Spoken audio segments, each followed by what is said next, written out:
আসসালামু আলাইকুম বন্ধুরা, আজকে আমি বৃহস্পতি গ্রহটি নিয়ে আপনাদের সাথে আলোচনা করতে চলেছি। বৃহস্পতি চরমের জগৎ।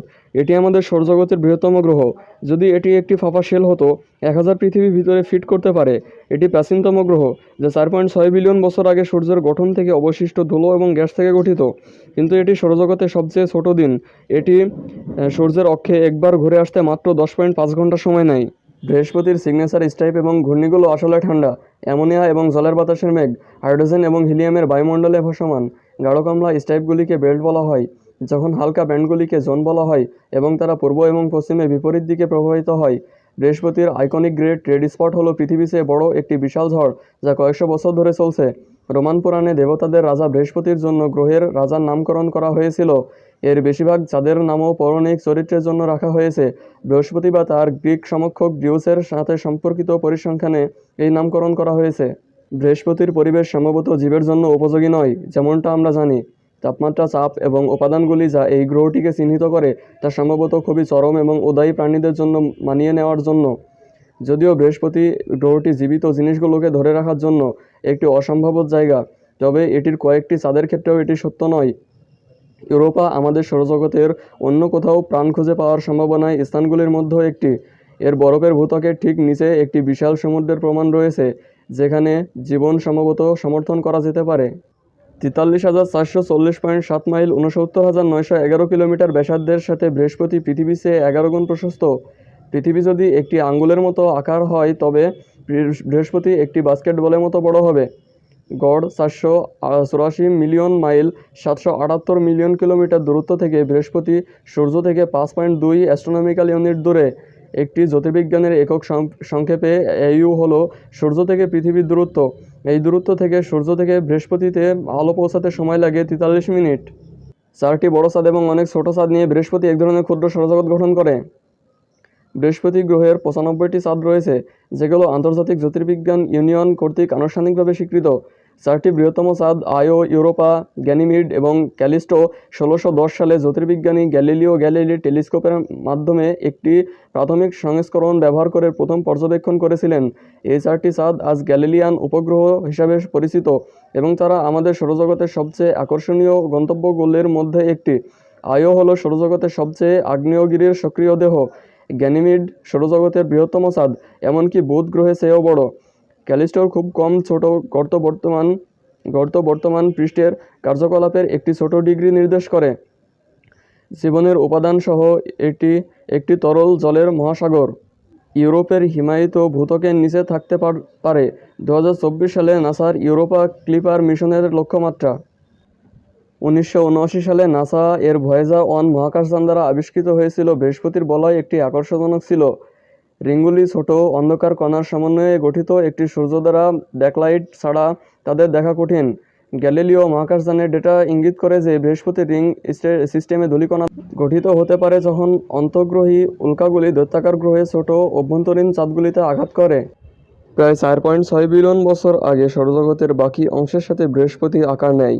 মধ্যাকর্ষণ ঘূর্ণায়মান গ্যাস এবং ধূলিকণাকে একসাথে টেনে নিয়ে এই গ্যাস দৈত্য গঠন করে। বৃহস্পতি সূর্যের গঠনের পরে অবশিষ্ট ভরের বেশিরভাগই নিয়েছিল।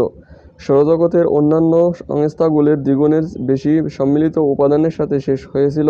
প্রকৃতপক্ষে বৃহস্পতির একটি নক্ষত্রের মতো একই উপাদান রয়েছে, তবে এটি জ্বলতে পারেনি, যথেষ্ট পরিমাণে বৃদ্ধি পায়নি। প্রায় 4 বিলিয়ন বছর আগে বৃহস্পতি বাইরের সৌরজগতে তার বর্তমান অবস্থানে বসতি স্থাপন করেছিল। এখানে একটি সূর্য থেকে পঞ্চম গ্রহ। নাসা এর জুনো মহাকাশযান বৃহস্পতির মধ্যাকর্ষণ এবং চৌম্বক ক্ষেত্র পরিমাপ করে এমন ডেটা খুঁজে পেয়েছে যে কোরটি প্রত্যাশার চেয়ে অনেক বড় এবং কঠিন নয়। পরিবর্তে এটি আংশিকভাবে দ্রবীভূত হয়েছে। এর চারপাশে ধাতব হাইড্রোজেন থেকে কোনো স্পষ্ট বিচ্ছেদ নেই। গবেষকরা কোরটিকে পাতলা বা অস্পষ্ট হিসাবে বর্ণনা করেছেন। একটি গ্যাস দৈত্য হিসেবে বৃহস্পতির একটি সত্য পৃষ্ঠ নেই। গ্রহটি বেশিরভাগ গ্যাস এবং তরল ঘূর্ণায়মান। যদিও একটি মহাকাশযানের বৃহস্পতিতে অবতরণ করার জায়গা থাকবে না, তবে এটি অবাধে উড়তেও সক্ষম হবে না, কারণ বৃহস্পতি গ্রহের গভীরে থাকা চরম চাপ এবং তাপমাত্রা মহাকাশযানকে চূর্ণ বিচূর্ণ করে দেবে। একটি মহাকাশযানের পক্ষে বৃহস্পতিতে ওড়াও সক্ষম হবে না।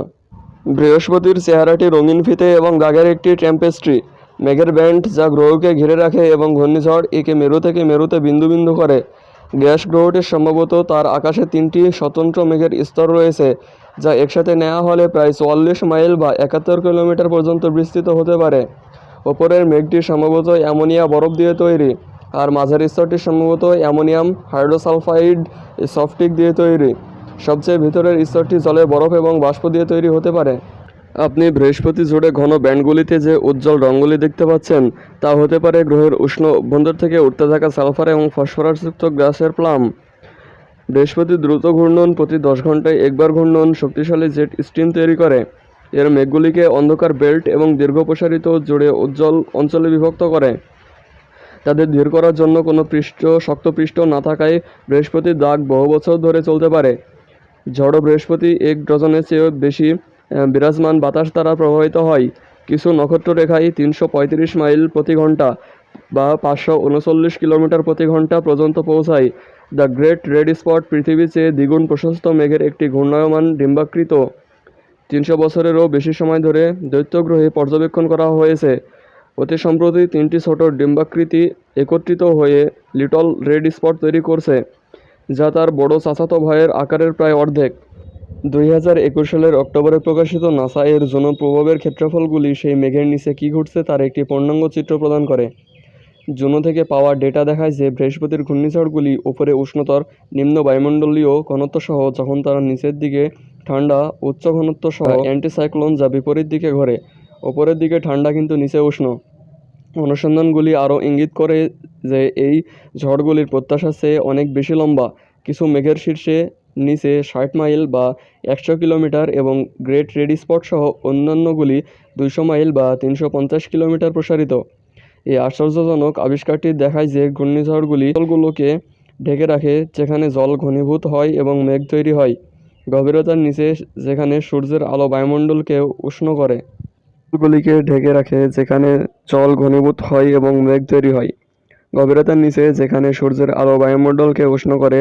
গ্রেট রেড স্পটের উচ্চতা এবং আকারের অর্থ হল ঝড়ের মধ্যে বায়ুমণ্ডলীয় ভরের ঘনত্ব সম্ভাব্যভাবে বৃহস্পতির মধ্যাকর্ষণ ক্ষেত্র অধ্যয়নকারী যন্ত্র দ্বারা শনাক্ত করা যেতে পারে। বৃহস্পতির সবচেয়ে বিখ্যাত স্থানের ওপর 2টি কাছাকাছি জুনো ফ্লাইবাই ঝড়ের মধ্যাকর্ষণ স্বাক্ষর অনুসন্ধান করার এবং এর গভীরতার অন্যান্য ফলাফলের পরিপূরক করার সুযোগ দিয়েছে। তাদের মধ্যাকর্ষণ তথ্যের সাহায্যে জুনো দল গ্রেট রেড স্পটের সীমাকে মেঘের শীর্ষের নিচে প্রায় 300 মাইল বা 500 কিলোমিটার গভীরতায় সীমাবদ্ধ করতে সক্ষম হয়েছিল। বেল্ট এবং জোন ঘূর্ণিঝড় এবং অ্যান্টিসাইক্লোন ছাড়াও বৃহস্পতি তার স্বতন্ত্র বেল্ট এবং অঞ্চলগুলির জন্য পরিচিত মেঘের সাদা এবং লালচে ব্যান্ড, যা গ্রহের চারপাশে আবৃত থাকে। প্রবল পূর্ব পশ্চিম বাতাস বিপরীত দিকে চলে যাওয়া ব্যান্ডগুলিকে আলাদা করে। জুনো পূর্বে আবিষ্কার করেছিলেন যে এই বায়ু বা জেট স্ট্রিমগুলি প্রায় 2000 মাইল বা প্রায় 3200 কিলোমিটার গভীরতায় পৌঁছায়। গবেষকরা এখনও জেট স্ট্রিমগুলি কীভাবে তৈরি হয় তার রহস্য সমাধান করার চেষ্টা করেছেন। একাধিক পাসের সময় জুনো দ্বারা সংগৃহীত ডেটা এবং সম্ভাব্য সূত্র প্রকাশ করে যে বায়ুমণ্ডলগুলির অ্যামোনিয়া গ্যাস পর্যবেক্ষণ করা জেট স্ট্রিমগুলির সাথে উল্লেখযোগ্য প্রান্তিকরণে উপরে এবং নিচে ভ্রমণ করে।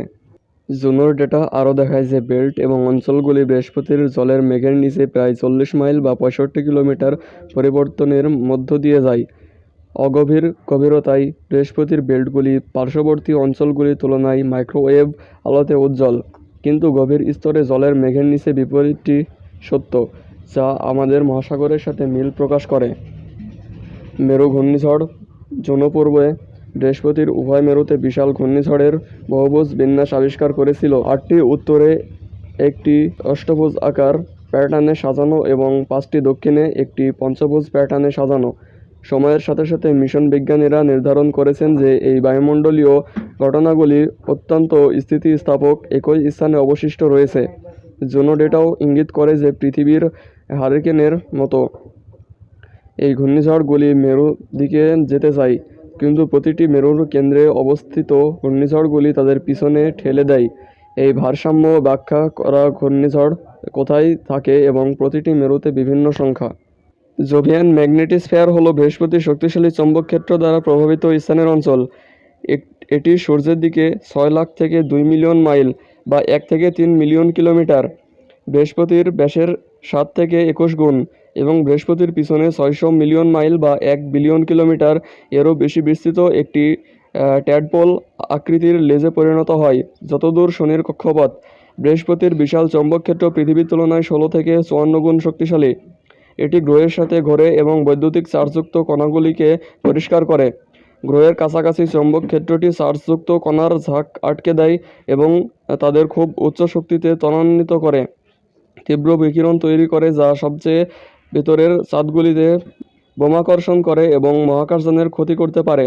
বৃহস্পতির চৌম্বকক্ষেত্রেও গ্রহের মেরুতে সৌরজগতের সবচেয়ে দর্শনীয় কিছু অরোরা সৃষ্টি করে।